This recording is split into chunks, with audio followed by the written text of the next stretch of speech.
Well, we're about at the halfway point of the season, aren't we, folks? Before I get to my main half-term report next week about all of the drivers, I want to focus on the rookies. First off, I think you know who I'm going to discuss. Nyck de Vries. He probably should have stayed at Williams. Realistically, he would have had a far less torrid time of it in 2023. I don't get it. Whoever told him that Alphatauri was the better option than Williams, considering how Alphatauri did last year, deserves to be, a la Quantum of Solace, driven out to the desert and just left there. His performance has improved, like all of the rookies. Everybody is improved, and you feel like he's starting to get the hang of it all, but the early performances at the beginning of the season aren't gonna go away. Baku in particular, where he practically span out or had an incident every single session. Now, of course, rookies make mistakes, but the difference between this rookie and other rookies is that he's a Formula 2 champion, he's a Formula E champion, he's had many years of experience outside of that F2 championship. Then again, that 2019 season where he won the championship, it wasn't exactly a strong field that year. The year before had been really good because we had the likes of George Russell, Lando, Alex. It was a really competitive field, and nowadays it's more competitive than ever. So Nyck did have an easy ride of it, and more articles are coming about his overall conduct. Let's just put that aside for the moment. Is he really overrated? Well, not necessarily. It's just down to the car that he's in right now. That AlphaTauri at the moment is in no shape to be challenging for points on the regular. If you can actually say it, the Williams is more likely to score points than the AlphaTauri this year. Nyck is just simply in the wrong type of team. He was part of the Mercedes fold. He knows that dynamic rather well under Toto Wolff's sphere of influence, and he was really well liked there. He understood that dynamic, so it really surprised me that he didn't decide to go for the Williams option. He did so well at Monza for Williams, so to carry on in 2023 would have been the obvious choice. When I first heard about him going to AlphaTauri for next year, my reaction was just like, sorry, what? What? Who told him to do that? They should be left out in the desert. It was a knee-jerk reaction from Helmut Marko because everybody saw his performance at Monza. He came into there with very little training beforehand, and he absolutely decimated expectations, outshone Latifi, ultimately pushed him out towards the exit. So Nyck de Vries was hot property. And naturally, Helmut Marko wants to grab hot property because at that time, there weren't really Red Bull Juniors ready to jump into AlphaTauri to partner Tsunoda, so just get this guy. Now we found out that Christian Horner didn't like the deal at all, and it's very clear also it was an impulse buy on Marko's part, and he's now getting buyer's remorse. And that car is a thing that even Yuki Tsunoda is struggling with. He's trying his best, and he's the only guy that scored points for them this season. And the head-to-head battle is 7-2 in favor of Yuki. And that ultimately, that statistic is going to be the death knell of Nyck de Vries, because that should either be practically on par with Tsunoda or bettering him, especially for somebody who's been a champion recently. Oof. But would he have had a better time of it at Williams? Well, I think so, because if Nyck de Vries was struggling just as much in a Williams, the media would have been far more tolerant of it. Basically, if he span out or crashed, everyone would think, oh, it's okay, he's in a Williams, it's a very difficult car. Williams knows how to brush things under the carpet and give very rational answers and explain things in a very transparent manner. Helmut Marko and the Red Bull camp, they kind of wear their hearts on their sleeves, and when they don't like something, or when they do like something, they tell you. They tell you very clearly. And that's really not an environment for Nyck de Vries, because ultimately, he's not a Red Bull Junior driver.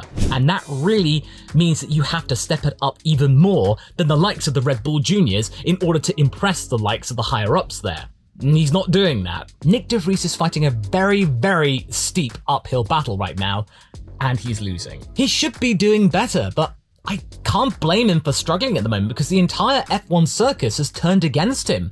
It's de rigueur to be dunking on Nyck de Vries right now, and everyone's completely forgotten the likes of Monza, where he's shown that he can do the goods when he's up against the odds, because he only had like a day or so to train up, like when Hülkenberg took over as a super sub in 2020 and put the car on P3 in qualifying. Quite frankly, he may as well just go at this point because everybody's against him. It must not be doing anything good for his well-being, and it's sort of reminding me of Nicholas Latifi towards the end of it, after the end of 2021.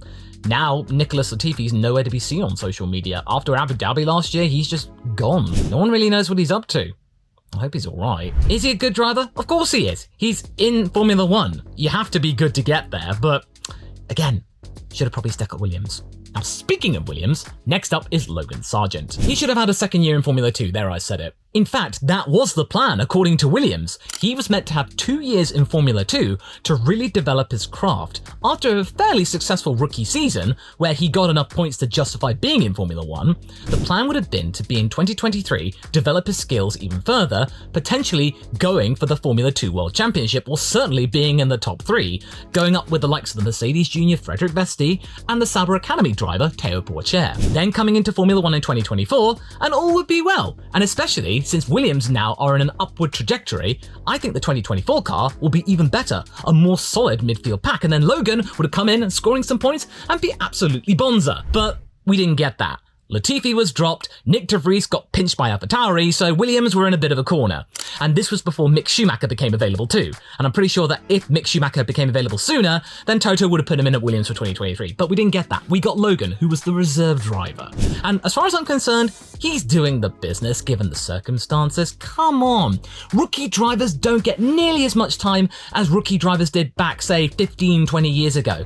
Michael Schumacher gained his talent and skill from the fact that Ferrari could basically test their car day and night. You could test as much as you want, so long as you could afford it. Now though, rookie drivers don't get nearly as much time, and we give them even less time on the grid. I mean, Nicholas Latifi, he was okay, he wasn't the worst, he got 3 seasons. How come Logan Sargeant and Nyck de Vries barely get 1 season to prove themselves? Why? I just want to ask you that question. Logan is learning as fast as he can given the time he has. And I feel like Williams are actually starting to realise they rushed him in too soon, and James Vowles is doing a very good job to try and teach him as much as they can during races. I recall Monaco 2023, when he was at the back. As far as the media were concerned, including the commentators, they were basically saying, oh, Logan Sargeant's floundering at the back, oh dear. Whereas actually, James Vowles explained that they put him onto soft tyres to teach him the art of tyre degradation on how to handle soft tyres when they fall off the cliff. It became an extended test session for the guy. So instead of just keeping you at the back and watching you suffer and just trying to figure out on your own what to do, we'll teach you what to do. That's very good. That is very, very shrewd. James Vowles is a saint. And Austria 2023 was a turning point for Logan. In that brand new car, the same car as Alex, he was only roughly 10 seconds behind Alex in 13th place. That was enough to bring him past Nyck de Vries in the championship standings on the fact that he's got a higher position than Nick. And that is something to really commend. He is now no longer the lowest rookie of the season. I'm sorry if I'm taking it at Nick's expense, but I'm just going with objective statistics here. Also, I get the feeling there's a lot of anti-Logan sentiment on the fact that Americana in Formula 1 is really getting a lot of blowback, what with 2 glitzy races in Miami and Vegas. The grassroots Formula 1 fans don't really seem to like it all that much. And I want to look past that. I want to look at the driver himself, and he's doing the best that he can. He's making far less mistakes. I don't remember him making a mistake in the last few races. I think that he will score a point this season. This is a ad hoc prediction. You can call me out on it if he doesn't score a point. I don't mind being wrong. Williams did bring Logan up too early, but instead of just chucking him in and hoping he doesn't drown, they are actually giving him some water wings and actually teaching him how to swim in Formula 1. Unlike Nick, who's basically just plunging down to the bottom of the pond. And as much as I want to see Mick Schumacher in again, especially in a Williams, I don't want it to be at Logan's expense, quite frankly. He's done enough to warrant a second season. If Latifi can get 3 seasons, Logan should have at least 2. With a teammate like Alex, I think he's going to make extremely good progress. Okay, I'm gonna have to put the bubble hat on for this one because we're talking about Oscar Piastri. He's doing good, isn't he? I actually got kind of inspired to make this video off the back of the comments that I'd seen online about saying that Oscar in Austria was... Actually, that kind of rhymed, Oscar in Austria. Oscar Piastri. Comments were basically saying, oh, he had a terrible time in Austria. Oh, he was really bad.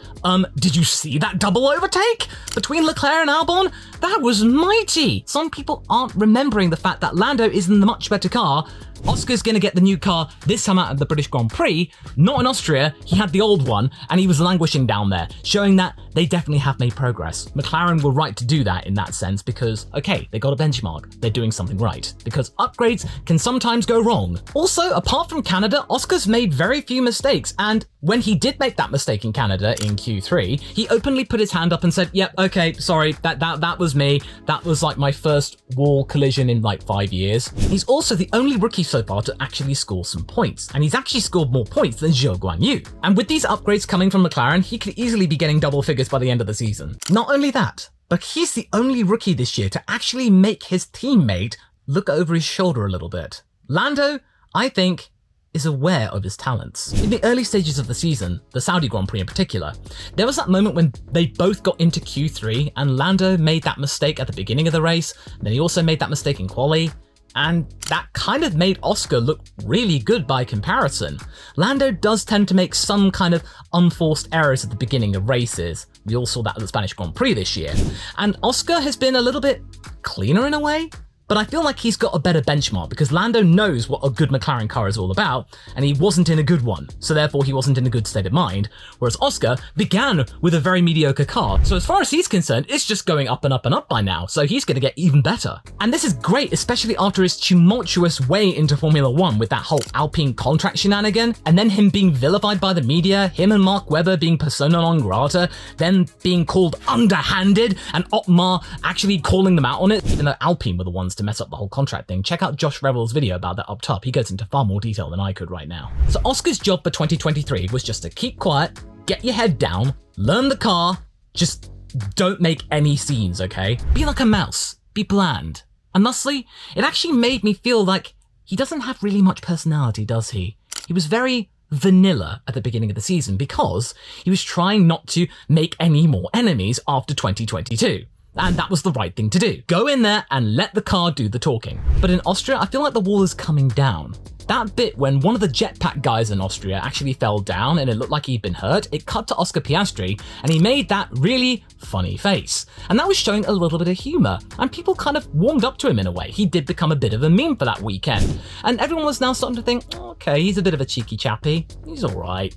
People are starting to warm up to him, and he's doing it in a way which is non-intrusive and not forced. And he's also warranting McLaren's reasoning for spending millions on securing his talents. Also, I feel like he is an insurance policy against Lando should he decide to up sticks and go suddenly for some reason. I could see Oscar leading the team in 2026 if Lando chooses to go, having given up on a McLaren world title there. But back to Oscar. He is starting to open up. We are now starting to see the real Oscar Piastri.